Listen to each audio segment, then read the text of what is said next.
Ini adalah album Indonesia pertama yang saya rilis setelah 7 tahun lamanya. Udah cukup lama saya terakhir merilis album full berbahasa Indonesia itu tahun 2018. Dan ini adalah bisa dibilang kembalinya saya ke roots saya, ke akar musik yang membuka jalan saya di industri musik Indonesia gitu.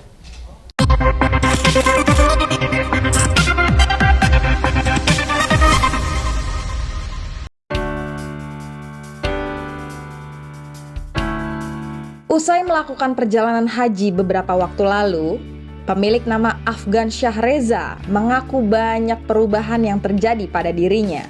Afgan mengaku semakin tenang menjalani hidupnya. Kemarin, 19 November 2025, Afgan baru saja mengeluarkan album bertajuk Retrospektif. Lagu yang dituliskan Afgan kali ini diawali dengan single bertajuk Kacamata. Afgan yang diketahui sudah beberapa tahun ini melakukan operasi lasik, kini kembali menggunakan kacamata demi menyembuhkan rasa rindu para penggemarnya dengan sosok Afgan di era kacamata. Afgan menjelaskan jika ini hanya sebatas gimmick, dirinya tidak betul-betul lagi akan kembali menggunakan kacamata.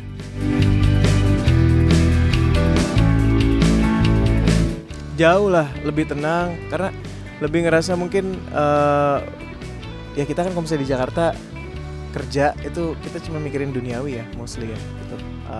Jadi kemarin benar-benar kita berangkat sama-sama, tujuannya cuma satu, ibadah. Kerjanya cuma bangun tidur, makan, ibadah kayak gitu. Dan itu menurut aku seperti detox secara apa ya, spiritual tuh aku ngena banget ya. Aku ngerasa lebih tenang, lebih ngerasa connect sama Tuhan, sama Allah. Di balik kesini punya bekal banyak lah buat ngadepin kehidupan.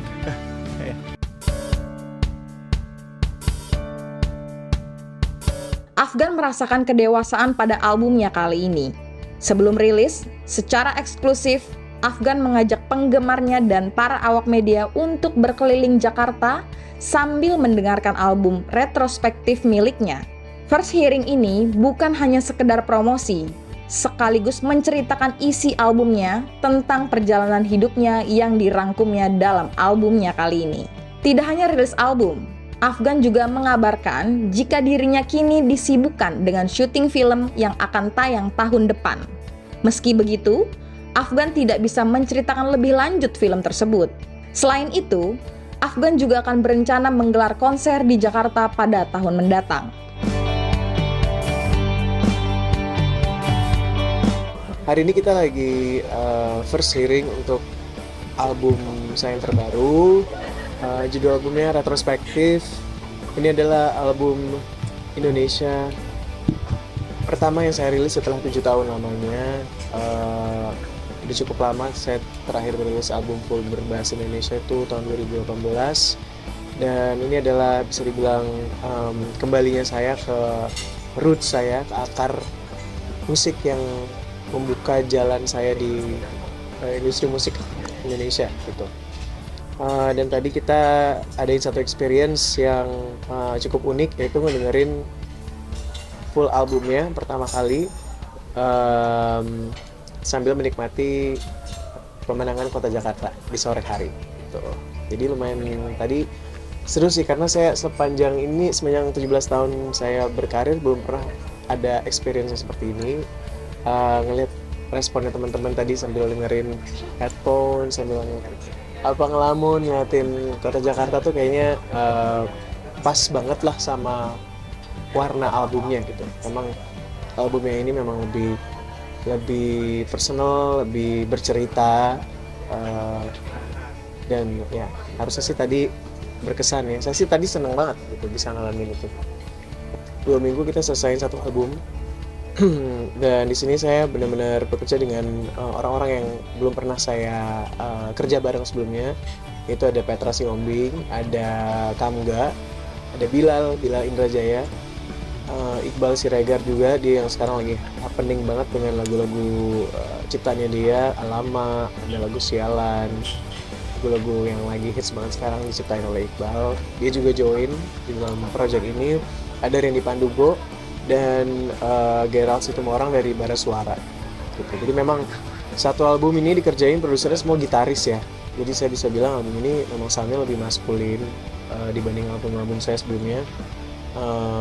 Lebih fokus ke gitar, dan secara lirik juga banyak menggunakan kata-kata yang agak nyeleneh sebenarnya. Iya, justru karena retrospektif kan artinya adalah kita mengunjungi lagi masa lalu, kita melihat lagi apa yang terjadi di masa lalu dan melihat apa yang bisa menjadi evaluasi kita untuk menjadi pribadi yang lebih baik lagi ke depannya. So secara arti itu retrospektif itu. Tapi kalau secara tema ini pas sekali karena saya mengunjungi lagi genre musik yang dulu sempat membuka jalan saya itu Indonesian pop. Jadi secara makna dan tema memang lain. Terus ada satu lagu pembukanya Kacamata, pas banget saya kembali berkacamata. Setelah udah bertahun-tahun saya lepas kacamata, saya rubah genre musik jadi R&B, fokusnya lebih lagu bahasa Inggris. Nah di album ini saya kembali lagi berkacamata. Buat semua fans saya yang mungkin udah rindu sih, mereka semua pada rindu kapan ya Afgan bisa rilis full album bahasa Indonesia lagi. Kita kangen Afgan nyanyi lagu ballad lagi, nyanyi lagu pop Indonesia gitu. So menurut saya setelah 7 tahun udah cukup, ini saatnya saya kembali lagi gitu. Lagu itu kan tentang keikhlasan merelakan apa yang bukan seharusnya menjadi milik kita gitu. Dan itu it speaks nggak cuma secara hubungan tapi secara menyeluruh di hidup saya ya, karena saya sedang mungkin setelah saya naik haji saya banyak mengalami pemahaman yang lebih dalam lagi tentang kehidupan gitu, berusaha detach dari semua ekspektasi, dari semua harapan-harapan saya gitu, dan benar-benar fully berserah sama Allah. Jadi lagu itu tuh melambangkan kita mengikhlaskan semua yang memang bukan seharusnya menjadi milik kita. Makanya waktu rekaman memang cukup berat karena emosi yang harus digali kan cukup berat ya gitu. Jadi buat saya kemarin proses yang paling berat adalah pas rekaman gitu. Tapi pas setelah saya selesai rekaman, albumnya udah jadi, saya dengar lagi, saya merasa disembuhkan melalui album ini gitu. Dan saya bilang ke tim saya, oh berarti memang saya perlu bikin album ini tuh memang harus buat saya untuk saya bisa move on to the next chapter in my life, hopefully a better chapter.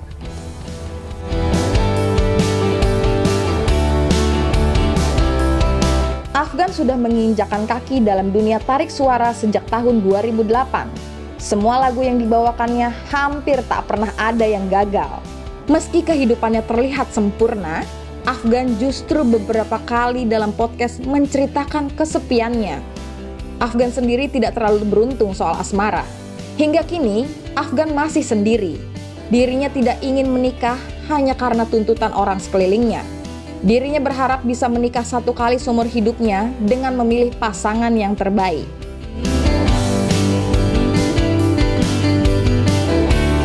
Calonnya ada nggak sih?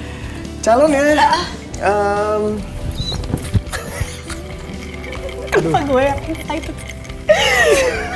Sempet ada. Sempet.